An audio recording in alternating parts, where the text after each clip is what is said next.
সিরাত রাসূল সাল্লাল্লাহু আলাইহি ওয়াসাল্লামের এই পর্বে আমরা জানব নবুয়তের প্রথম ৩ বছরে গোপনী দাওয়াতের ৩ বছরের মিশনের মধ্যেই জেনারাও ইসলাম গ্রহণ করেছিল। নবী করিম সাল্লাল্লাহু আলাইহি ওয়াসাল্লামের উপরে যখন নবুয়ত আসলো, জিবরাইল আমিন আসলেন, কোরআনে কারীম নাজিল শুরু হলো, ইকরা বিইসমি রাব্বিকাল্লাযী খলাক খলাকাল ইনসানা মিন আলাক। যখন অবতীর্ণ হলো, সঙ্গে সঙ্গে জেনেদের জন্য আসমানে যাওয়ার দরওয়াজা বন্ধ হয়ে গেল। অর্থাৎ সে সময় যারা গণক ছিল, গণকরা প্রত্যেক গণকের কাছে তারা জিন পুষত বা পালত। এই জেনেরা আসমানে যে ফেরেশতাদের মধ্যে কি আলাপ হয় জমিনের অধিবাসীদের ব্যাপারে, সে খবর তারা শুনত এবং সেই খবরে সে গণকদের কাছে বলতো এবং গণকরা মানুষের কাছে সেই খবরগুলি বলে দিত। যার কারণে গণকদের মানুষের কাছে তাদের সম্মান ছিল, তাদেরকে তারা সমীহ করত এবং তাদেরকে অত্যন্ত বিশ্বাস করত যে গণকেরা যা বলে এটা সত্য। আর গণকেরা তো বলতো জিনদের মাধ্যমে শুনে, জেনেরা শুনতো ফেরেশতাদের কাছ থেকে। কিন্তু আল্লাহ রাব্বুল আলামিন যেদিন তার হাবিব মুহাম্মদ রাসূলুল্লাহ সাল্লাল্লাহু আলাইহি ওয়াসাল্লামকে নবুয়ত প্রদান করেন, সেদিন থেকে নিয়ে আল্লাহ রাব্বুল আলামিন আসমানের দরওয়াজা বন্ধ করে দিলেন। তারপর থেকে জেনেরা যখনই আসমানে উঠতে যায় তখন তাদের উপরে উল্কাপিণ্ড নিক্ষেপ করা হয়, তারকা নিক্ষেপ করা হয়, যার কারণে তারা আর সেই পর্যন্ত যেতে পারে না।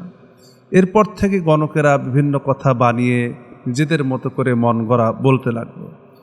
যখন এই জেনেরা ফিরে আসছিল তখন শয়তান, জিনদের সর্দার শয়তান, সে পেরেশান হয়ে গেল। ব্যাপার কি, হঠাৎ করে আসমানের যাওয়ার দরওয়াজা বন্ধ হয়ে গেল কেন? কি এমন হয়েছে পৃথিবীতে, কি এমন ঘটনা ঘটেছে পৃথিবীতে যার কারণে আমাদের আসমানে যাওয়ার দরওয়াজা বন্ধ হয়ে গেল? তখন ইবলিস বিভিন্ন গ্রুপে ভাগ করে জিনদেরকে, জিন শয়তানদেরকে এবং জিনদেরকে তারা বিভিন্ন জায়গায় বিভিন্ন প্রান্তরে পৃথিবীর চতুর্দিকে ছড়িয়ে দিল। দেখো পৃথিবীতে নতুন কোনো ঘটনা ঘটেছে কিনা, নতুন কোনো কিছু হয়েছে কিনা, বা কি কারণে এটা বন্ধ হয়ে গেল, তোমরা কেন যেতে পারছো না, এটাকে অনুসন্ধান করো। যখন তারা অনুসন্ধান করতে লাগলো তখন তারা জানতে পারলো, তখন তারা কোরআনে কারীম তিলাওয়াতের আওয়াজ শুনেছিল একদল জিন, যে সম্পর্কে আল্লাহ রাব্বুল আলামিন তার হাবিবকে পরবর্তী সময়ে বলছেন। সূরা জিনের প্রথম আয়াত এবং দ্বিতীয় আয়াতের মধ্যে একথা এসেছে, কুল উহিয়া ইলাইয়া আন্নাহু ইসতামা'a নাফারুম মিনাল জিন্নি ফাকালু ইন্না সামি'না কুরআনান আজাবা। নবী আপনি বলে দিন, উহিয়া ইলাইয়া আন্নাহু ইসতামা'a নাফারুম মিনাল জিন, যখন আমার কাছে ওহী পাঠানো হয়েছে, যখন আমার কাছে ওহী নাজিল হচ্ছিল, তখন জিনদের একটি দল, আন্নাহু ইসতামা'উ নাফারুম মিনাল জিন, জিনদের একটি দল তা মনোযোগ দিয়ে শ্রবণ করে। আমার কাছে যখন ওহী আসছিল, অর্থাৎ জিবরাইল আলাইহিস সালাতু ওয়াস সালাম যখন আমার উপরে ওহী নাজিল করেছিলেন, তখন জিনদের একটা দল সেটা মনোযোগ দিয়ে তারা শুনে এবং তারা কি বলেছিল, ফাকালু ইন্না সামি'না কুরআনান আজাবা, যে আমরা এক আশ্চর্য কোরআন শুনলাম, এক বিস্ময়কর কোরআন শুনেছি, বিস্ময়কর বাণী শুনেছি। এবং তারা কি বলল, ইয়াহদি ইলার রুশদি ফাআমান্না বিহি ওয়ালান নুশরিকা বিরাব্বিনা আহাদা। তারা বলল ইয়াহদি, তারা হেদায়েত প্রাপ্ত হলো, ইলার রুশদি, এবং সঠিক পথের নির্দেশনা পেল, এবং তারা বলল ফাআমান্না বিহি, আমরা এর উপরে ঈমান আনলাম, আমরা এর উপরে ঈমান এনেছি। অর্থাৎ তারা কোরআনে কারীম যা শুনেছিল তার উপরে তারা ঈমান এনেছিল। ওয়ালান নুশরিকা বিরাব্বিনা আহাদা, এবং আমরা আর আমাদের প্রতিপালকের সঙ্গে কাউকে শরীক স্থাপন করব না। তো নবী করিম সাল্লাল্লাহু আলাইহি ওয়াসাল্লামের কাছে যে জিনদের একটি দল কোরআনে কারিমের তিলাওয়াত শুনেছিল এবং কোরআন নিয়ে তারা আশ্চর্য বোধ করেছিল। এই যে এরকম কালাম তো ইতিপূর্বে শুনিনি, এরকম কথা তো ইতিপূর্বে শুনিনি, কি সুন্দর তিলাওয়াত, কি সুন্দর কিতাব, কি আশ্চর্য কথা, তারা আবির্ভূত হয়েছিল, আকৃষ্ট হয়েছিল। সেই সকল জেনেরা যারা তাওরাত শুনেছে, জাবুর শুনেছে, ইঞ্জিল শুনেছে, বিভিন্ন নবীদের সংস্পর্শে থেকেছে, সে সকল জেনেরা কোরআন শুনে তারা আশ্চর্যান্বিত হয়েছিল এবং তারা ঈমান এনেছিল।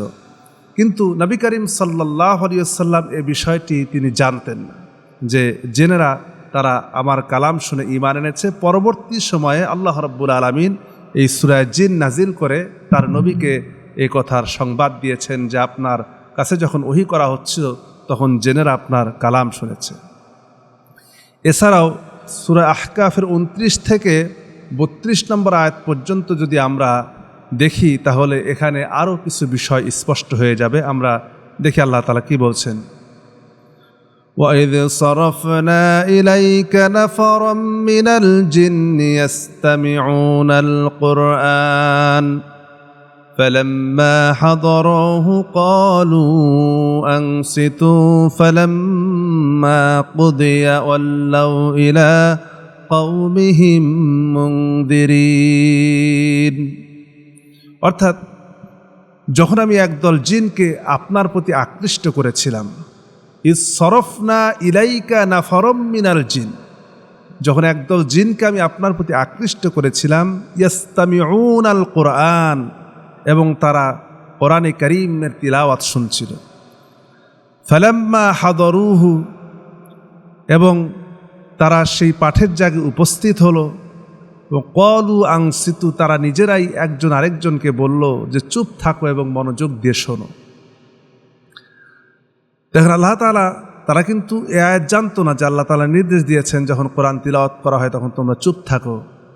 ফাইদা কুরিয়াল কুরআন ফাসতামিউ লাহু ওয়া আনসিতু লাআল্লাকুম তুরহামুন, যখন তোমাদের সামনে কোরআনে কারীম তিলাওয়াত করা হয় তখন তোমরা চুপ থাকো এবং মনোযোগ দিয়ে শোনো। এ কথা কিন্তু জিনেরা জানতো না, কিন্তু তারা নিজেরাই নিজেদেরকে বলা বলি করলো যে চুপ থেকে মনোযোগ দিয়ে শোনো।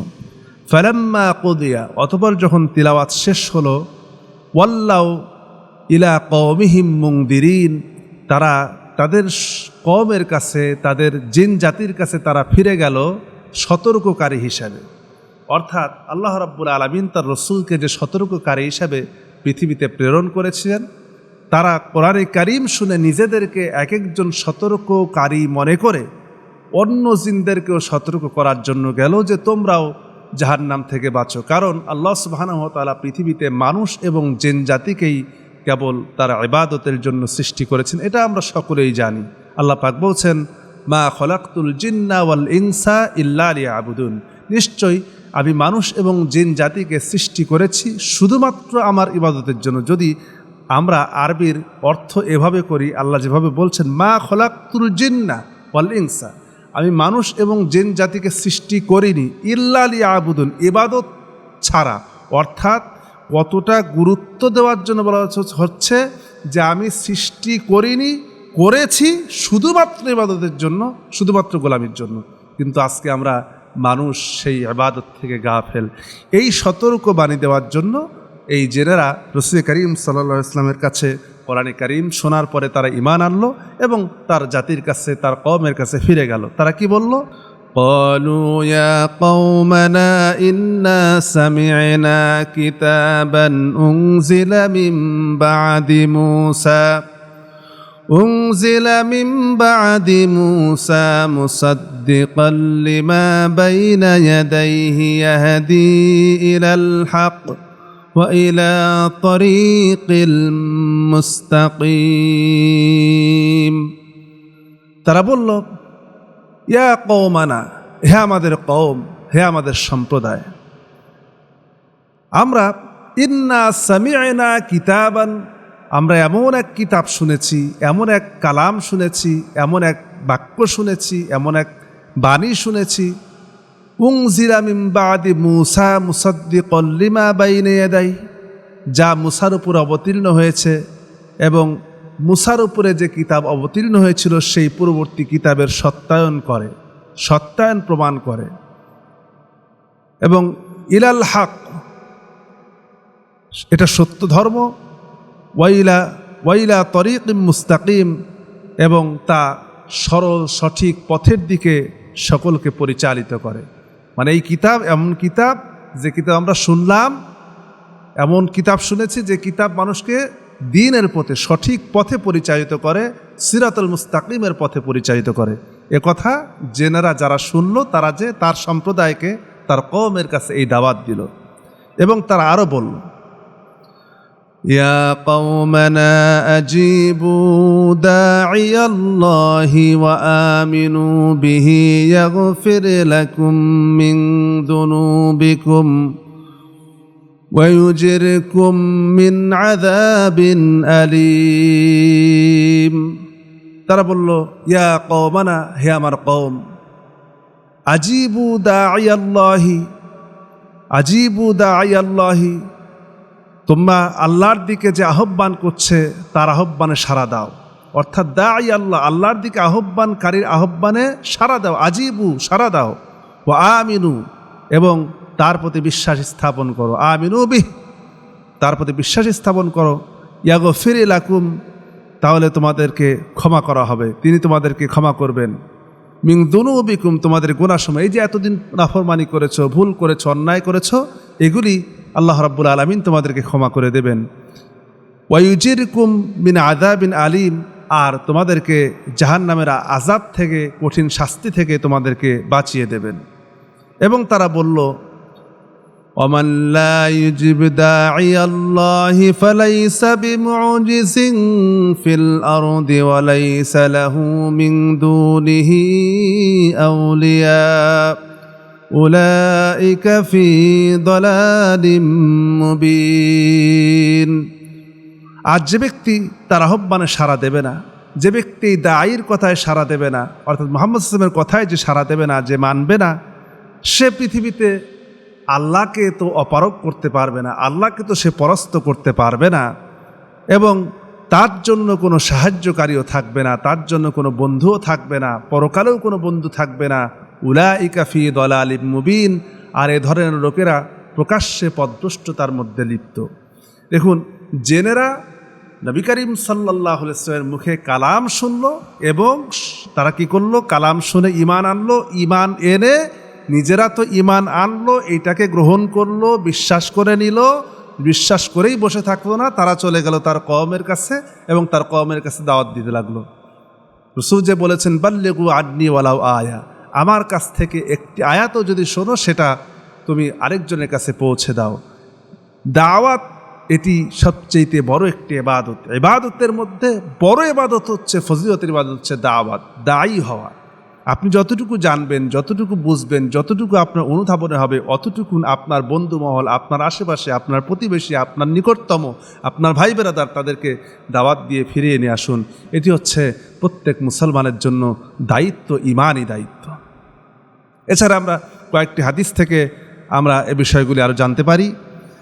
আলকামা বিন কায়েস বলেন, আমি আব্দুল্লাহ ইবনে মাসউদকে জিজ্ঞেস করেছি, যে রাতে রাসূল করিম সাল্লাল্লাহু আলাইহি ওয়াসাল্লাম জিনদেরকে ইসলামের দাওয়াত দিতে গিয়েছিলেন, তখন কি সাহাবীদের কেউ তার সঙ্গে ছিলেন?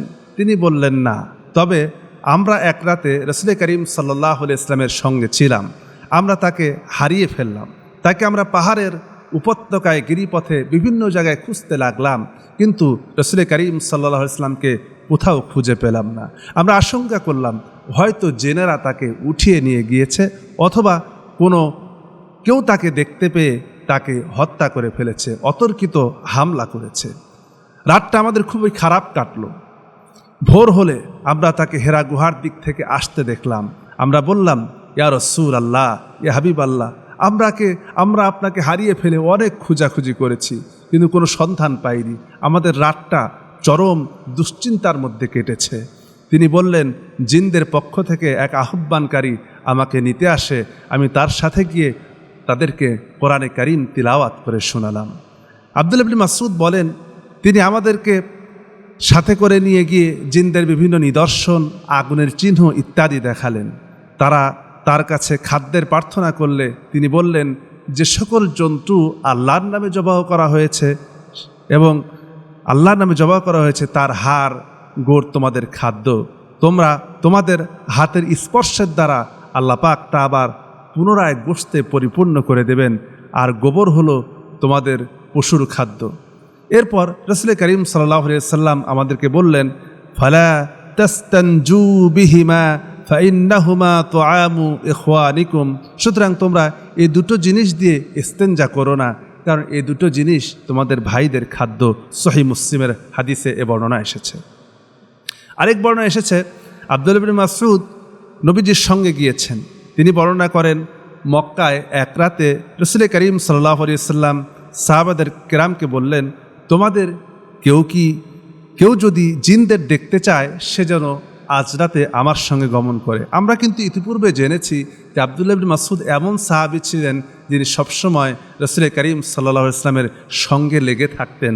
হুজুরের জুতা পরিয়ে দিতেন, হুজুরের পোশাক এগিয়ে দিতেন, হুজুরের গোসলের সময় পর্দা টানিয়ে দিতেন, রাসূলের ঘুমিয়ে থাকলে আব্দুল্লাহ ইবনে মাসউদ জেগে থেকে পাহারা দিতেন। এমন সাহাবী ছিলেন আব্দুল্লাহ ইবনে মাসউদ রাদিয়াল্লাহু তাআলা আনহু। তিনি কোরআনের কখন কি নাজিল হয়েছে, কোন বিষয় নাজিল হয়েছে, সমস্ত কিছু তিনি জানতেন। আমরা কিন্তু ইতিপূর্বে আলোচনায় জেনেছি। তো তিনি বলেন, আমি তার সঙ্গে যাওয়ার প্রস্তুতি নিলাম। আমরা চলতে চলতে মক্কার একটি উঁচু এলাকায় পৌঁছে গেলাম। নবীজি পা দিয়ে একটি গোল রেখা করলেন, গোল দাগ দিলেন, দিয়ে আমাকে বললেন, আব্দুল্লাহ ইবনে মাসউদ তুমি এখানে বসে থাকো, এর বাইরে যাবে না। এবং আমি সেখানে বসে থাকলাম। এতপর রাসূল করিম সাল্লাল্লাহু আলাইহি ওয়াসাল্লাম এক স্থানে গিয়ে দাঁড়িয়ে পড়লেন, কোরআনে কারীম থেকে হুজুর তিলাওয়াত করতে আরম্ভ করলেন। সে সময় আমার এবং তার মধ্যবর্তী স্থানে অসংখ্য ছায়া মূর্তি আমি দেখতে পেলাম এবং এই জায়গাটা পরিপূর্ণ হয়ে গেল। ফলে আমার কাছে রাসূল করিম সাল্লাল্লাহু আলাইহি ওয়াসাল্লামের আওয়াজ আর আমার কান পর্যন্ত আসলো না। এরপর তারা মেঘবালার মতো সেখান থেকে ফিরে গেল। একটি দল রয়ে গেল। এভাবে ভোর পর্যন্ত তাদের আগমন এবং প্রত্যাগমন চলতেই থাকলো। এরপরে রাসূল করিম সাল্লাল্লাহু আলাইহি ওয়াসাল্লাম প্রয়োজন পূরণ করতে গেলেন। ফিরে এসে আমাকে জিনদের ব্যাপারে জিজ্ঞেস করলেন। আমি তাদের উপস্থিতির কথা আমি হুজুরকে বললাম। তিনি হাড় ও গোবর থেকে গোবরকে তাদের খাদ্যের সাব্যস্ত করলেন এবং হাড় ও গোবর দিয়ে ইস্তেঞ্জা করতে নিষেধ করলেন। দালায়েলুন নবুয়া বাইহাকিতে বর্ণনা এসেছে।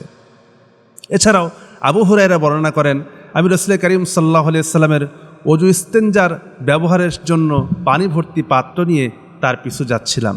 তিনি পিছনে তাকিয়ে বললেন, কে? আমি বললাম, আমি আবু হুরায়রা। তিনি বললেন, আমাকে কয়েকটি পাথর তালাশ করে দাও, আমি তা দিয়ে ইস্তেঞ্জা করব, তবে হাড় ও গোবর আনবে না। আমি আমার কাপড়ের প্রান্তে কয়েকটি পাথর এনে তার কাছে রেখে দিলাম। তিনি কিছু দূর সরে গেলেন। তিনি ইস্তেঞ্জা থেকে বের হলে আমি এগিয়ে গিয়ে হুজুরকে জিজ্ঞেস করলাম, হাড় ও গোবরের ব্যাপার কি? তিনি বললেন, এগুলি জিনদের খাবার।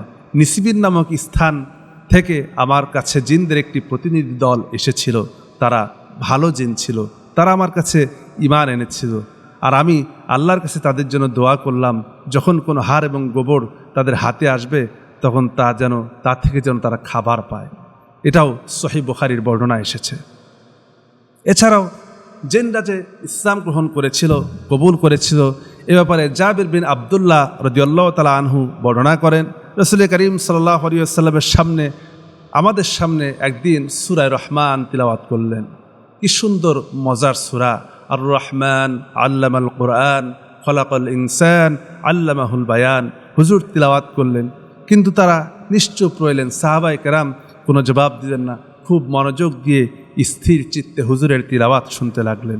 তখন তিনি বললেন, জিনদের সাথে সাক্ষাতের রাতে আমি জিনদের সামনেও এই সূরা রহমান তিলাওয়াত করেছিলাম, কিন্তু তোমাদের তুলনায় তাদের জবাবটা আমি সুন্দর পেয়েছিলাম। যখন আমি তাদের সামনে তিলাওয়াত করতাম, ফাবিআইয়ি আলা'i রাব্বিকুমা তুকাদ্দিবান, তোমরা জিন এবং মানুষেরা তোমাদের রবের কোন কোন নিয়ামতকে অস্বীকার করবে? তখনই তারা জবাব দিত, ওয়ালা বিশাইইম মিন নি'মাতিক রব্বানা তুকাদ্দিবু ফালাকাল হামদ। হে আমাদের রব, আমরা আপনার কোনো নিয়ামতকে অস্বীকার করছি না এবং সমস্ত প্রশংসা আপনার জন্য। জেনেরা এভাবে করে জবাব দিয়েছিল যখন রাসূল করিম সাল্লাল্লাহু আলাইহি ওয়াসাল্লাম তাদের সামনে সূরা রহমান তিলাওয়াত করছিলেন। এই ছিল জিনদের অবস্থা। তারাও রাসূল করিম সাল্লাল্লাহু আলাইহি ওয়াসাল্লামের প্রথম নবুয়াতের প্রথম গোপন দাওয়াতের প্রথম 3 বছরের মধ্যে একটি দল ইসলাম গ্রহণ করে, আর একটি দল পরে করে, এরকম বর্ণনা পাওয়া যায়।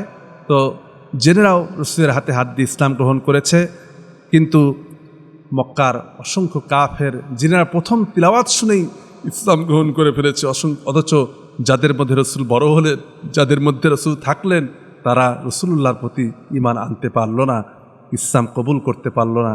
আল্লাহ তাআলা আমাদেরকেও কোরআন যতটুকুন শুনবো ততটুকুন বিশ্বাস করে তার উপরে ঈমান এনে নিজে আমল করে, এবং এই আমলটি কোরআনে কারিমে এই কথাগুলি যেন আরেকজনের মধ্যে ছড়িয়ে দিতে পারি, এবং এই আমলটি, এই শিক্ষা যেন আমরা এখান থেকে গ্রহণ করতে পারি। আল্লাহ তাআলা সেই তৌফিক যেন আমাদেরকে দান করেন। ওয়া আখির দাওয়ানা আলহামদুলিল্লাহি রাব্বিল আলামিন। আসসালামু আলাইকুম ওয়া রাহমাতুল্লাহ।